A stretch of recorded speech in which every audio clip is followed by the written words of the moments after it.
പത്തര മാറ്റിയിട്ട് ഇന്നത്തെ എപ്പിസോഡിലേക്ക് എല്ലാവർക്കും സ്വാഗതം.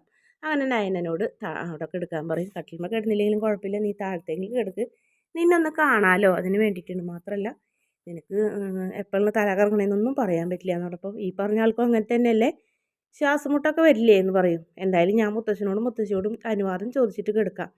അമ്മ ഇവിടെ കിടക്കണ്ടെന്ന് പറഞ്ഞ നിലയ്ക്ക് അമ്മ പോയതിന് ശേഷം നമ്മളത് ചെയ്യുന്നത് ശരിയല്ല എന്ന് പറയും. അതിന് നമ്മൾ വേറെ വ്രതമൊന്നും തെറ്റിക്കുന്നില്ലല്ലോ നയനെ എന്ന് പറഞ്ഞ് സമാധാനിപ്പിക്കുന്നുണ്ട്. പിന്നെ അമ്മയുടെ കാര്യം എൻ്റെ മനസ്സിൽ അമ്മയുടെ കാര്യമാണ് ആലോചിക്കുന്നത്. ഞാൻ മാലയിട്ടത് തന്നെ അമ്മനോടുള്ള പ്രതിഷേധം കൊണ്ടാണ്. ആ ദേഷ്യം മാലയിട്ടപ്പോഴും കാണിച്ചിരുന്നു. അതൊക്കെ ഇപ്പോൾ തിരിച്ചടിയായി എന്ന് തോന്നുന്നു. അതുകൊണ്ടൊക്കെയാണ് ഇങ്ങനെ സംഭവിച്ചത്. എന്തായാലും അതുകൊണ്ടൊക്കെ തന്നെയാണ് ഇനി മലയ്ക്ക് നടന്ന് പോകാൻ തീരുമാനിച്ചത്. മലയ്ക്ക് പോയി തിരിച്ചു വരുമ്പോഴെങ്കിലും എൻ്റെ അമ്മ നിന്നൊന്ന് സ്നേഹിച്ച് കണ്ടാൽ മതിയായിരുന്നു, എനിക്ക് ആ ഒരു ആഗ്രഹം മാത്രമേ ഉള്ളൂ എന്നൊക്കെ പറഞ്ഞപ്പോൾ നയന പറയുന്നുണ്ട്, അതും ചിലപ്പോൾ ശരിയാവും, അതൊന്നും സാരമില്ല, എന്നാലും വിഷം കൊടുത്തത് ഞാനാണെന്ന് മാത്രം ഒരു വാക്ക് പറയാണ്ടിരുന്നാൽ മതി, എനിക്ക് വേറെ ഒന്നുമില്ല. എന്നാലത് ആരായിരിക്കും ചെയ്തതെന്ന് പറഞ്ഞപ്പോൾ എന്തായാലും എൻ്റെ ചേച്ചിക്ക് കലക്കി വെച്ച പാലായിരുന്നത്. ആ പാല് അമ്മ കുടിച്ചില്ലായിരുന്നെങ്കിൽ തീർച്ചയായിട്ടും നവ്യേച്ച് കുടിക്കുമായിരുന്നു. നവ്യേച്ച് കുടിച്ചാൽ ആ കുഞ്ഞ് പോകുമായിരുന്നു. എന്തായാലും അബി നവ്യേച്ചിനെ അനാകാരണമായി സ്നേഹിച്ചതിൻ്റെ അർത്ഥം ഇപ്പോഴാണ് എനിക്ക് മനസ്സിലാവുന്നത്. അബിയുടെ അമ്മയും അല്ലെങ്കിൽ അനാമികയുടെ അമ്മയും ഇവർ 4 പേരും അറിയാണ്ട് ഇത് സംഭവിക്കില്ല. വേറെ ആരും ഇവിടെ അങ്ങനെയൊന്നും ചെയ്യില്ല എന്ന് പറയും. അത് ശരിയാ എന്ന് പറഞ്ഞ് എന്തായാലും ഉറപ്പായിട്ടും അത്രയ്ക്കധികം ആ ചേച്ചീനെ അന്നത്തെ ഒരു ദിവസം മാത്രം സ്നേഹിച്ച് എന്നൊക്കെ പറഞ്ഞ് നയന മുറിയിൽ നിന്ന് പുറത്തേക്ക് പോവും. അങ്ങനെ അബിനെ പൊക്കണ ആദർശ്, സത്യം പറയടാ, നീ അല്ലടാ പാല് വിഷം ചേർത്തത്, നീ ഏട്ടത്തി ചെയ്ത കുറ്റം എൻ്റെ തലയിലാക്കിക്കോ എന്ന് പറയും. അങ്ങനെ നയന മനസ്സിൽ നന്മയുള്ളവളാണ്, അതുകൊണ്ട് തന്നെ അവളെ ഒരുപാടൊന്നും കുറ്റം പറയാമെന്ന് വിചാരിക്കേണ്ട, അങ്ങനെ കാര്യമില്ല എന്ന് പറയും. അവളെ പ്രതി ചേർത്ത് നിങ്ങൾ ഒളിക്കാനൊന്നും നോക്കണ്ട എന്നൊക്കെ പറഞ്ഞ് ദേഷ്യപ്പെടുന്നുണ്ട്. അല്ലെങ്കിൽ പിന്നെ നീ എന്താടാ ഇപ്പം നവ്യനെ സ്നേഹിക്കാത്തത്, നവ്യനെ പുറത്ത് കൊണ്ടുപോകാത്തത്, അത് സാമ്യമല്ലേ എന്ന് പറയും. അപ്പം അന്ന് നിനക്ക് ഈ സാമ്യമൊന്നും ഉണ്ടായില്ലേടാ, നീയോ നിൻ്റെ അമ്മയോ അല്ലെങ്കിൽ ഇപ്പോൾ വന്ന ആ മരുമകളും അവളുടെ അമ്മയായിരിക്കുള്ളൂ ഇതിൻ്റെ പിന്നിൽ പറഞ്ഞപ്പോൾ ഞങ്ങളല്ല, ഇത് ചേട്ടത്തി തന്നെ ചെയ്തതാണ്.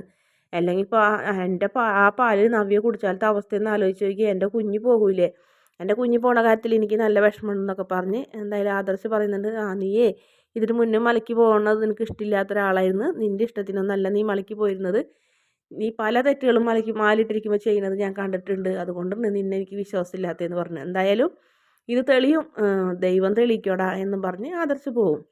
അപ്പോൾ തന്നെ ജലജനെ വിളിച്ചു കഴിഞ്ഞിട്ട് അബി കാര്യങ്ങളൊക്കെ പറയണ്. അതേ അമ്മ, നമ്മളെൻ്റെ സംശയം, ഇങ്ങനെ പോയാൽ നമ്മൾ ചെയ്തത് ആരെന്ന് പറയേണ്ടി വരും എന്ന് പറഞ്ഞപ്പോൾ നീ അതിലേക്കൊന്നും കിടക്കണ്ട, ഞാൻ നോക്കിക്കോളാം എന്ന് പറയും.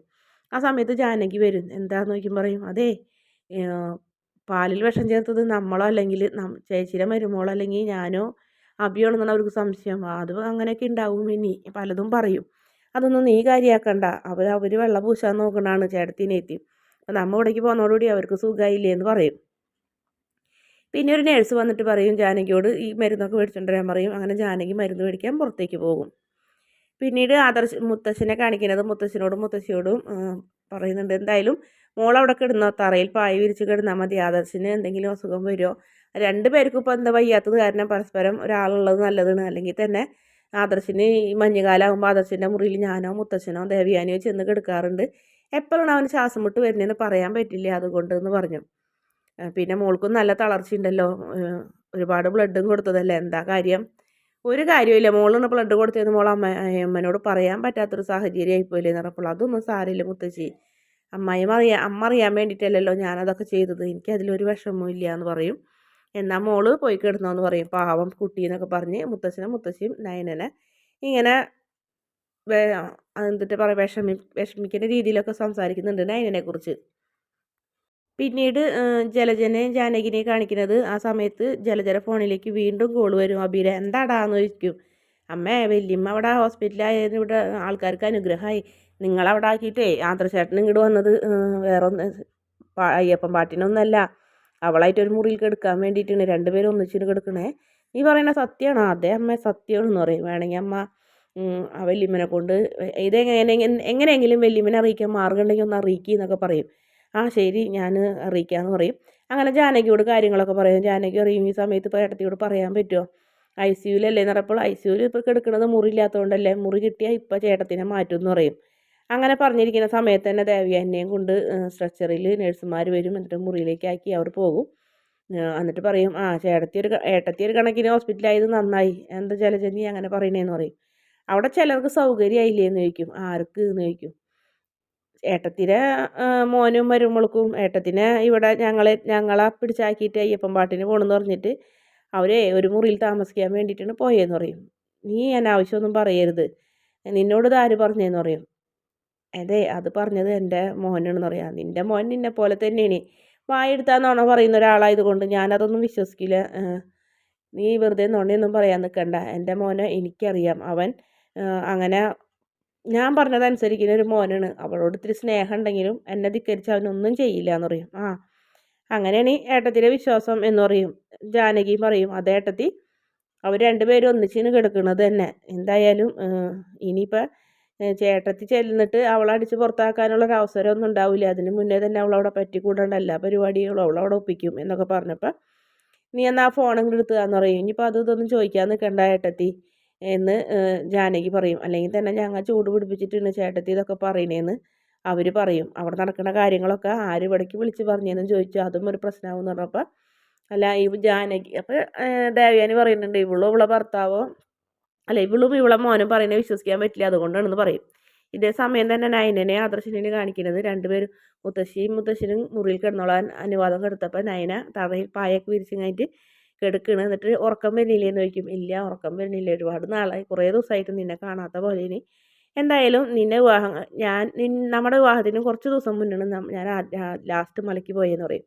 അപ്പോൾ പിന്നെ ജീവിതം തന്നെ വെറുത്തിട്ടുണ്ടാവുമല്ലേ എന്ന് പറയും. അതെ, സത്യം പറഞ്ഞാൽ എന്തിനാ വിളിച്ചേക്കുന്നത്, ഉള്ളത് തന്നെയാണ്. നിന്നെ കല്യാണം കഴിച്ചതോടുകൂടി എന്തിനാ ദൈവമേ ഞാൻ മലയ്ക്ക് പോയേന്ന്, ഇനി ഒരിക്കലും മല ചവിട്ടില്ല എന്നൊക്കെ വിചാരിച്ചിട്ടുണ്ടായിരുന്നു. ദൈവങ്ങളോട് പോലും എനിക്ക് വെറുപ്പായിരുന്നു. പക്ഷെ അതൊക്കെ തിരുത്തി ഇപ്പം അടുത്ത മലയ്ക്ക് പോകണേക്കാൾ മുന്നേ നീ എൻ്റെ ജീവിതത്തിൽ കിട്ടിയ ഏറ്റവും നല്ല വസന്തമാണെന്ന് ഞാൻ തിരിച്ചറിഞ്ഞെന്നൊക്കെ പറഞ്ഞ ആദർശ് ശരിക്കും പറഞ്ഞാൽ ഒരു സ്വാമി എന്നുള്ള പോലും മറന്നിട്ട് നയനോട് പ്രേമത്തോടെയും പ്രണയത്തോടെയൊക്കെ സംസാരിക്കുന്നു.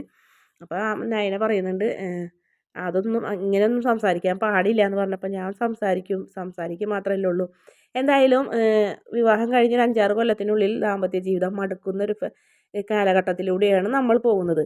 പക്ഷെ നമ്മുടെ വിവാഹം കഴിഞ്ഞ സമയത്ത് തന്നെ നമ്മുടെ ജീവിതം മടുത്തത് കൊണ്ട് ഇനി നമ്മളുടെ ജീവിതം നല്ല സന്തോഷകരമായിട്ടും ആനന്ദകരമായിട്ടും മുന്നോട്ട് പോകും, നീ നോക്കിക്കോ എന്ന് പറയും.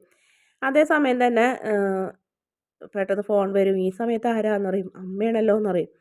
അയ്യോ, എടുക്ക്, ഹോസ്പിറ്റലിൽ നിന്നല്ലേ എന്ന് പറയും. ആദർശേ നീ എവിടെയെന്ന് ചോദിക്കും. ഞാനിവിടെ ഉണ്ട് അമ്മയെന്ന് പറയും.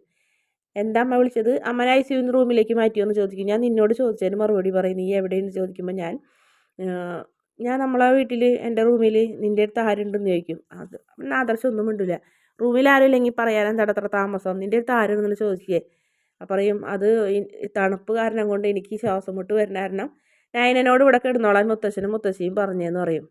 നിന്നോട് ഞാൻ പറഞ്ഞിട്ടില്ലടാ 41 ദിവസം മാറിക്കെടുക്കണം എന്ന്. എന്നിട്ട് എൻ്റെ വാക്കിനൊരു തരി വില വെക്കാണ്ട് നീ അവളെയും കൂട്ടി റൂമിൽ കയറി വാതിലടച്ചല്ലേടാന്നൊക്കെ ചോദിച്ച് അസുഖമൊക്കെ മറന്ന് ദേവയാനി ഇങ്ങനെ പൊട്ടിത്തെറിക്കും. നീ അവളെ കയ്യിൽ ഫോൺ കൊടുക്കാൻ പറയും. അങ്ങനെ ആദർശ് വിഷമത്തോടെ നയനയുടെ കയ്യിൽ ഫോൺ കൊടുക്കുന്നതോടെയാണ് ഇന്നത്തെ എപ്പിസോഡിൻ്റെ അവസാന ഭാഗം.